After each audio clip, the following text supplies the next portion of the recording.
Welcome. New episode. Red Flags. Seyi, a lot to get through today's episode. Lots of drama. Yeah, man. How was your week? How's your week been so far? Or last week, more or less. I mean, last week was chill. Uh, my mom was around. Doing Fun, well. fun. Yeah, How's and went to catch the TFC game. Sorry, Toronto FC game yeah, at the weekend definitely, with definitely the spell it missus. out. It's not that known of an entity, please. Yeah. Don't worry, don't worry, Cool, don't worry, don't cool. worry. Nice to have We're some cooking. family time. We're cooking. Um, But yeah, we'll get into the main crux of what I said. Busy week, busy week.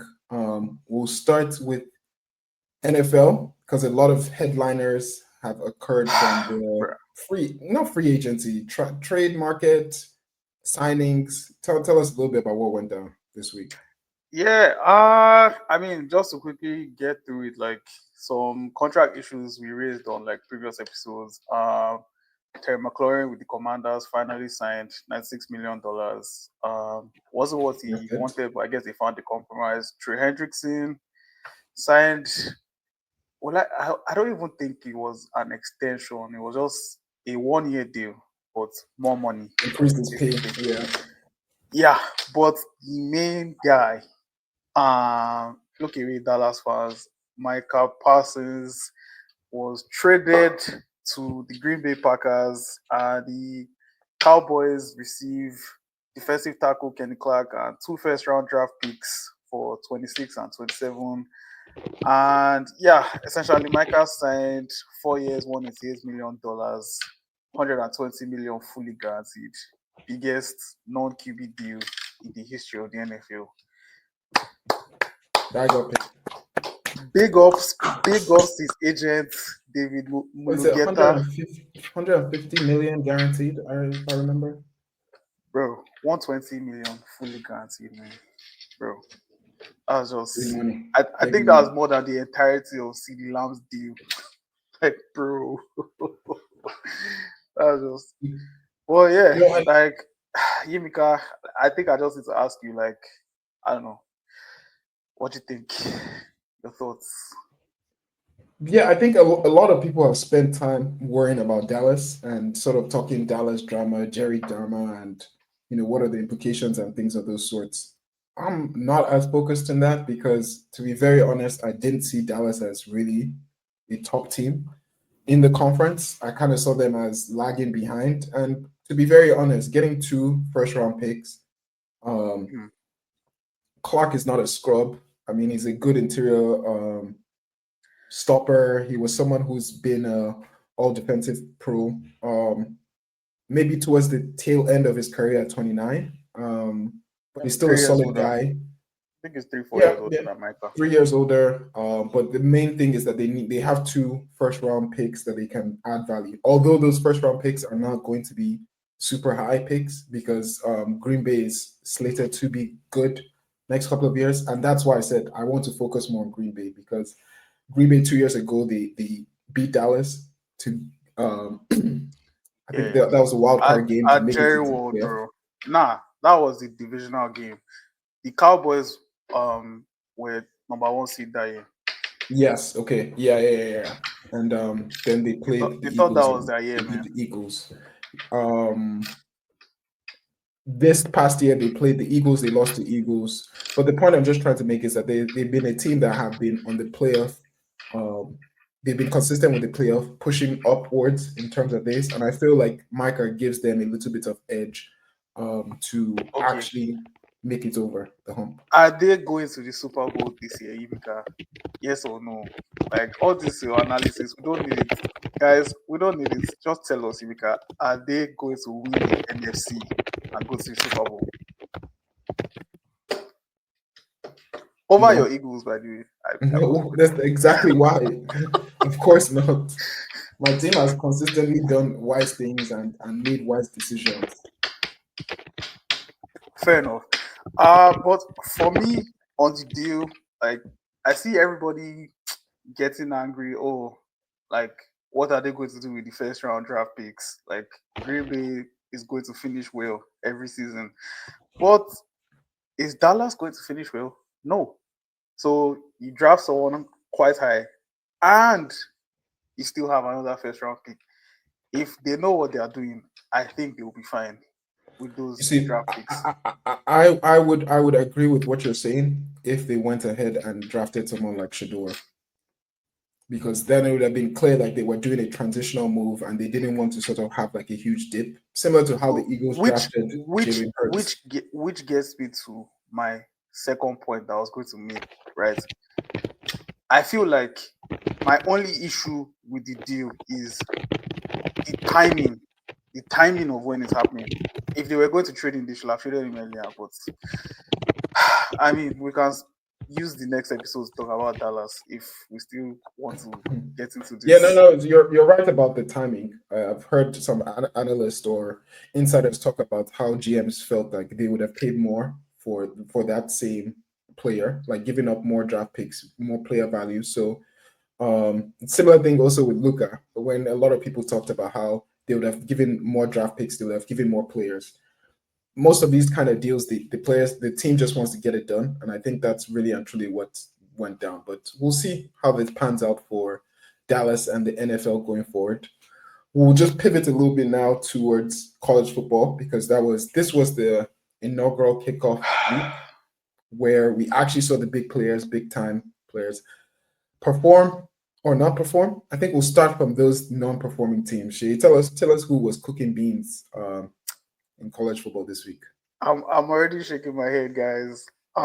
So I have to solemnly come to you guys saying my Colorado Buffaloes lost 27-20 at home to Georgia Tech. Yes, the Buffs were not great. Like the issues, same issues from last season.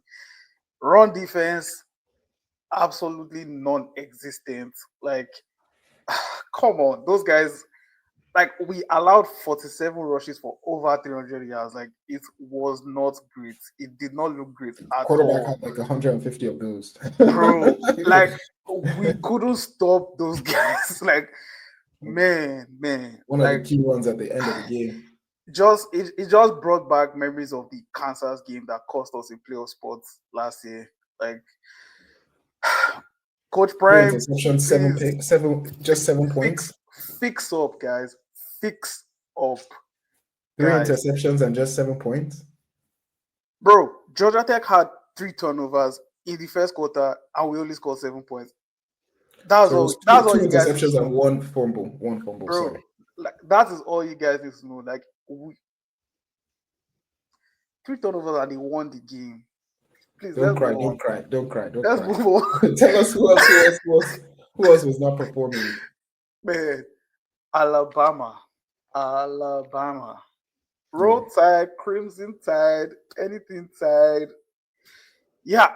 So Alabama lost 17-31 at Florida State to start the season. And shout out to Florida State quarterback Tommy Castellanos. I think that's how it's pronounced. He's not Italian. He's not Italian. I will definitely be keeping a close eye on that guy as the season, Yeah, he was looking progresses. good. Looking good. Yeah, he was looking really good, like throwing well, running well, like Ball yeah, placements, unreal. Unreal.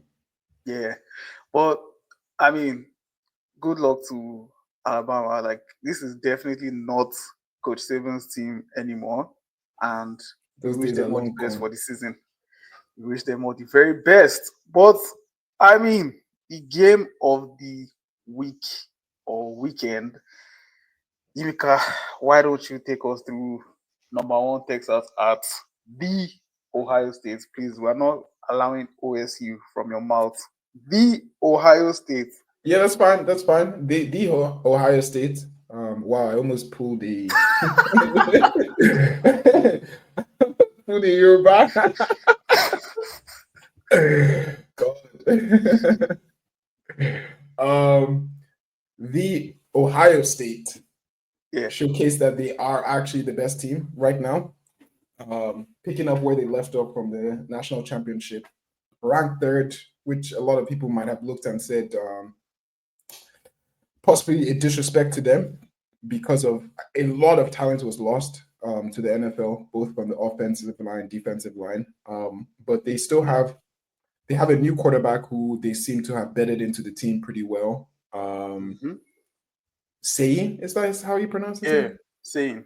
Saying he had a really good game, very calm, composed, playing within the system. And another thing, the Ohio State lost their offensive coordinator Chip Kelly to the NFL, so a lot of Mm-hmm. changes within the team. Jeremiah Smith, Cornell Tate also had pretty big games. Yeah. And ultimately, it was a tale of Texas Archie Manning sort of not living up to a lot of all this hype. Everybody talking about how he's a track star, he's going to run, I told you accuracy on guys. point. I told you guys. I'm not doing all of that. I'm just being honest. Like I feel like most of these Heisman preseason favorites oftentimes are not the winners. They're not the ones. Like the truth about the Heisman is like it's in mid-year. That's when it's clearly showing who actually is performing at that level. So Yeah. we're hoping he continues to get better. This is his fourth start in like ever. I think So it's third actually. This is this. He third, fourth. started 2 games last year. This is. Okay. Point being is that he has a lot of development. This was a defensive game. Like I'm not gonna lie, I was sleeping halfway through it because it was just poor offense all the way. But yeah, Bro. the biggest game, and Ohio won, took the W to start the season 1-0.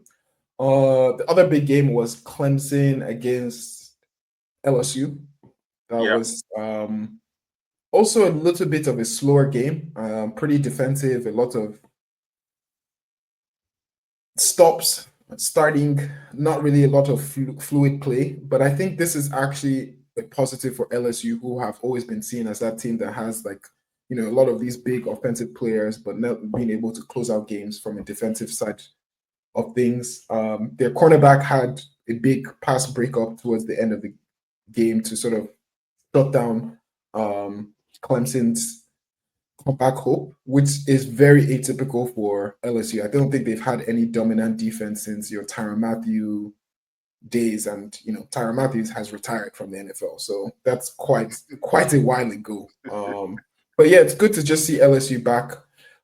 Big SEC team. We'll see how much they continue to keep this momentum going on. And yeah, good start to college football overall. I Yeah. think Did you catch any of the Miami game? no. I think those are the main games I focused on. It's a lot later in my time, so. But what you catch? I mean, I saw a bit of the Miami game yesterday.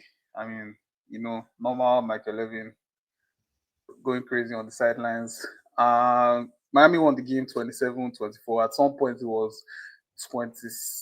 It was 27, right? The scoreline was, I think, 20 or 21-7.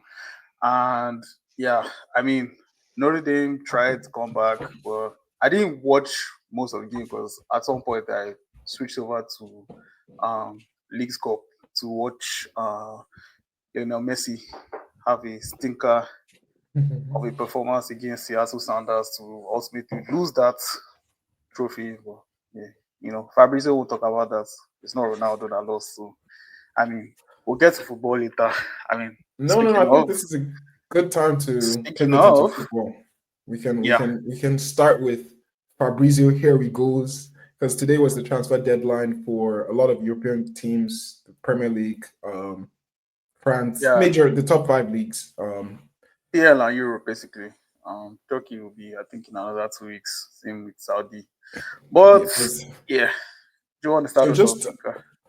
yeah. I'll just run through a couple of deals that were concluded. I'm sure everybody's Twitter feed and Instagram feed was blowing up Bruh. with here we goes and things of the sorts. United successfully got rid of a lot of their dead weights. Jaden Oh my Sancho, God. Bomb squad. Anthony, Bomb squad. Don't be nice about it. Garnacho Bomb had squad. already left to Chelsea, 40 million. What were the deals for Sancho? I know. Sancho was loan, straight loan, Okay, no straight loan, no obligation or obligation. option. Yeah, Villa will pay 80% of his wages, and with I think some bonuses it could be up to 100%. So And that, then Anthony, I know that that one was 25 million euros. yeah, Euros. a very foolish boy that Anthony, by the way. But I But you guess guys inserted a buyback, I think, or it's a not in percentage light. of six still. A 50% sell-on clause, and the sell-on is not on profit; it's on any sale. Yeah, good. Yeah, Okay, Wise. Nico Jackson did a lot of start stop, start stop. yeah, that was crazy. First rumored to be going to Bayern on a record-breaking loan. I think 30 million euros and 15. 78, 50 million euros and 80 million euros option to buy. Yeah, They initially cancelled it once Chelsea got news about Delap being injured, but they changed.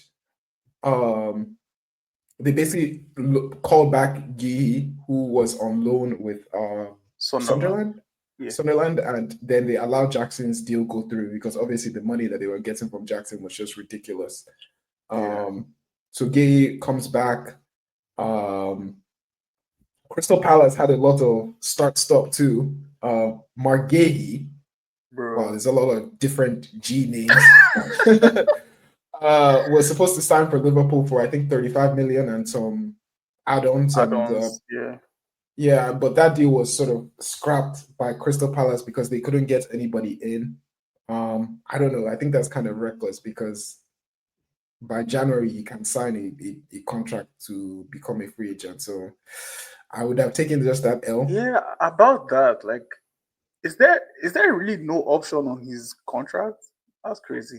I mean, I'll wait to see how the No, story develops. no, it's done. It's done. I think he's been very clear and straightforward with them that if he doesn't leave, he's going to leave as a free agent, and they had the option to get this deal done or have a backup. Like, I mean, Kyria was there to be taken So if they really needed a center. essentially, everyone in that domino stays put because Igor was supposed to move to Palace. The move collapsed. We'll get to why that move collapsed because it's very curious for me. So Igor was supposed to move to Palace. Gay will move to Liverpool, and Liverpool let Gomez move to Milan, right? But in the past couple of days, like it had come out, ITK, like in the know people, Oliver Glasner, like the Palace manager, actually like might have threatened to walk away if Palace lets Gehi go this late in the window without a replacement, right? So I don't know. Did they sabotage the Igor move? We'll find out.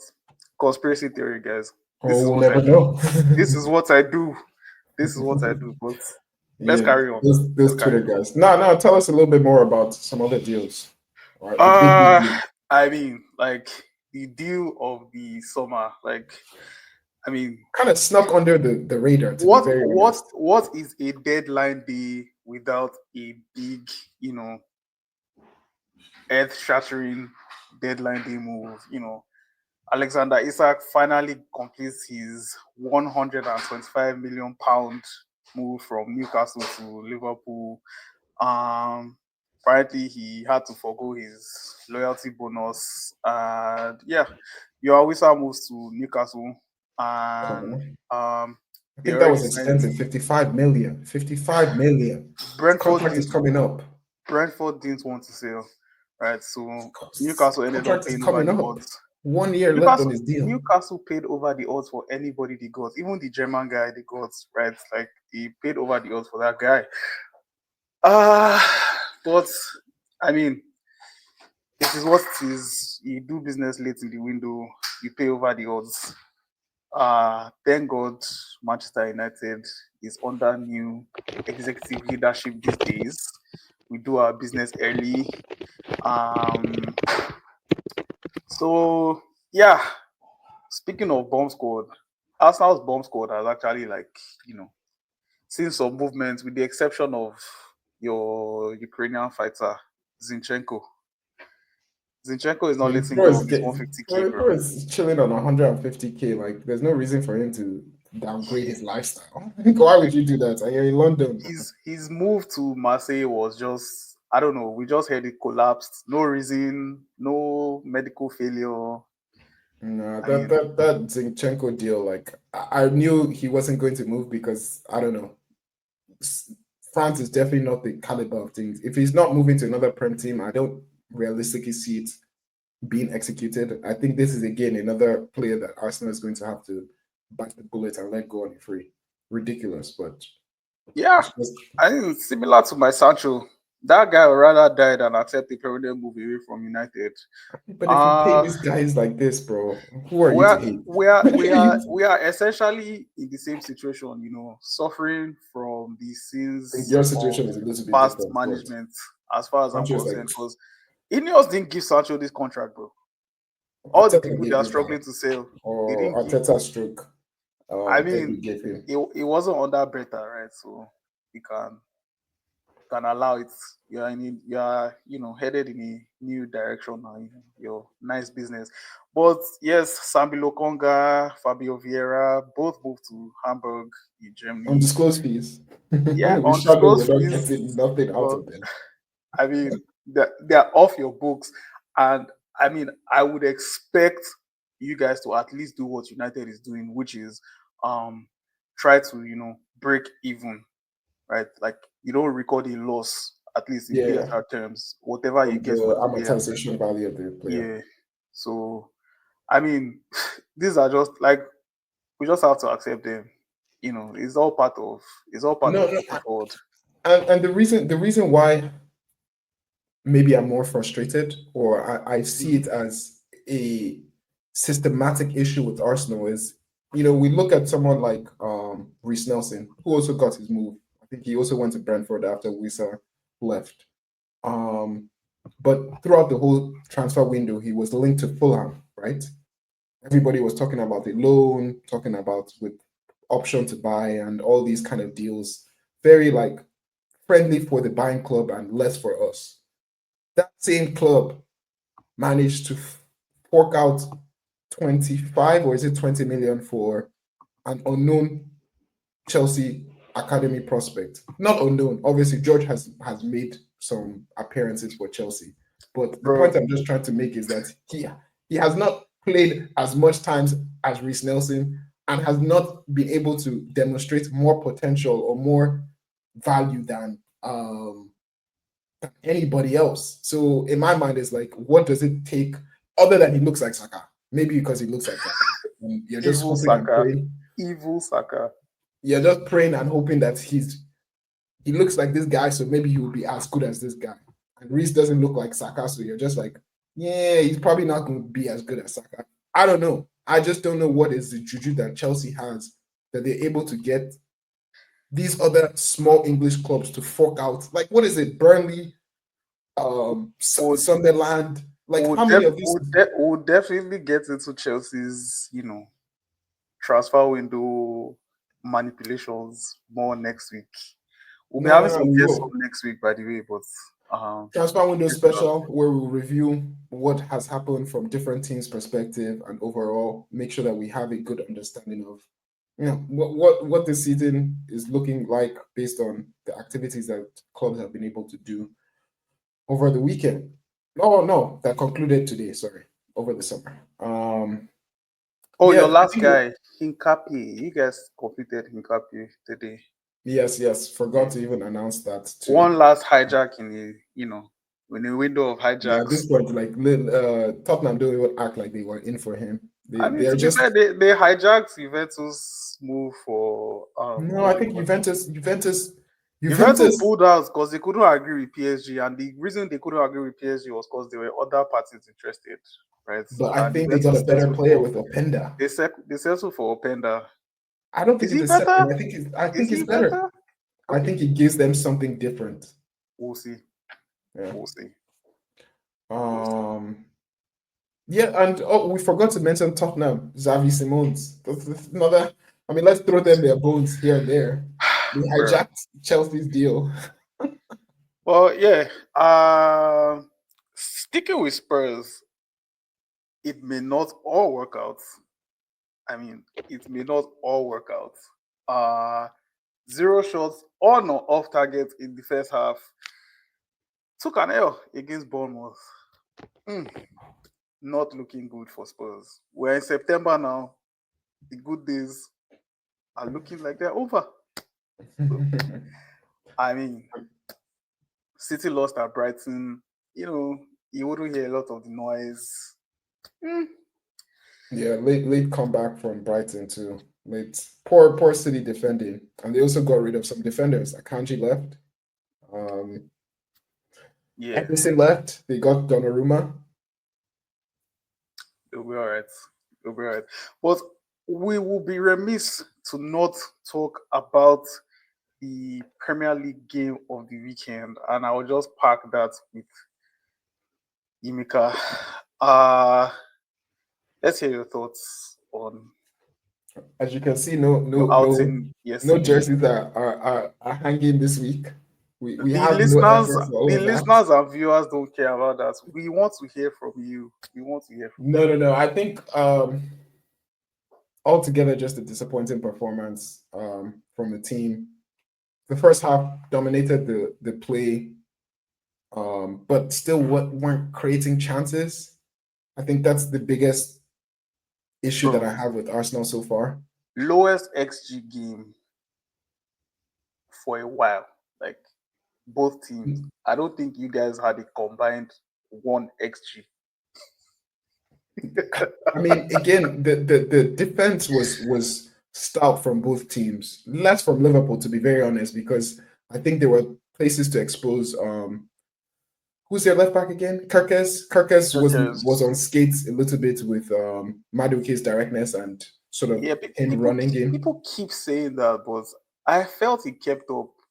No. I Like when I say on skates, like he was put into situations where he had to showcase his defensive prowess, and he did yeah. do that. Yes, On the exactly. left side, Arteta put in another guy that has seemingly been looking out of form, out of confidence, in a situation where you would expect him to attack a non-fullback who's playing out of position. Yeah. But that didn't happen. We had Martinelli doing more or less the same things and looking very much like out of place and just not really contributing to the team. So that in itself was also pretty disappointing. My biggest disappointment was actually the midfield, where obviously Odegaard was out. I felt Marino didn't really bring any creativity to it, and the Zubimendi Declan Rice, although from a defensive point of view, is really solid. I'm not seeing that verticality in passing that a lot of people thought Zubimendi was going to bring. The control, yes, and sort of switching the points of play, attack. 100%, he's good I at that. think he will learn. I think he will learn. He was the one who considered that free kick, if I'm not mistaken. Right? Yes, Yeah, I yes, think he's the yeah. one. A lot of people saying that he has foul. A lot of yeah. He will learn. He will learn. At the same time, there were a couple of good balls that he put in. The ball that I talked about, Madueke putting pressure on Yeah. Kirkish, was his Mm-hmm. pass. So in my mind, it's like, bro, you have that in your locker. You need to be unleashing your Madueke, your Goikarez, and potentially Eze going forward on the left. Eze made his debut, which was also a good thing, and Max Dowman came on to try and spark something towards the end of the game, but I think that was a little bit too big a challenge to ask for the young man. Saliba got hurt, which was not great. We'll see how long he's been out for. A couple of our injury list is building up quite I felt that one quickly. was actually very curious, but I mean it helps that you guys have like 7 center backs in your squad. So Uh, yes, yeah, because our fullbacks are centre backs at this point. yeah. Um, yeah, no. It's altogether it was a poor performance from Arsenal. Definitely want to see a little bit better from Arteta going forward. I don't know if there was anything else in Europe that you wanted to highlight. I know Madrid won. I come on. Madrid won. That was great. Barca came from behind to win. Great. We expected them to, but I think this is a good place to wrap up this episode. Um, so we have had 3 ex Manchester United managers or coaches,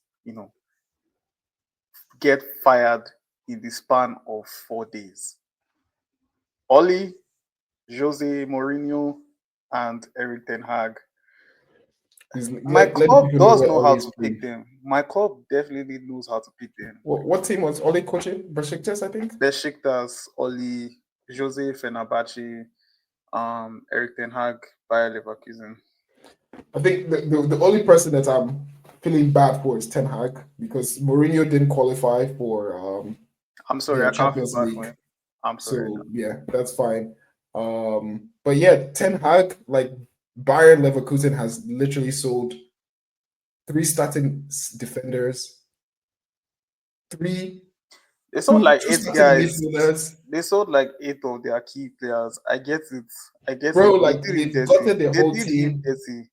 But I They've can't gotten feel the bad whole for team, him. and he didn't start off great in his first two games. So I think they're just going to go to some unknown German guy, which is what they typically do and works for them. So yeah, good luck to Bayern and good luck to your Man U coaches finding their next their next employment.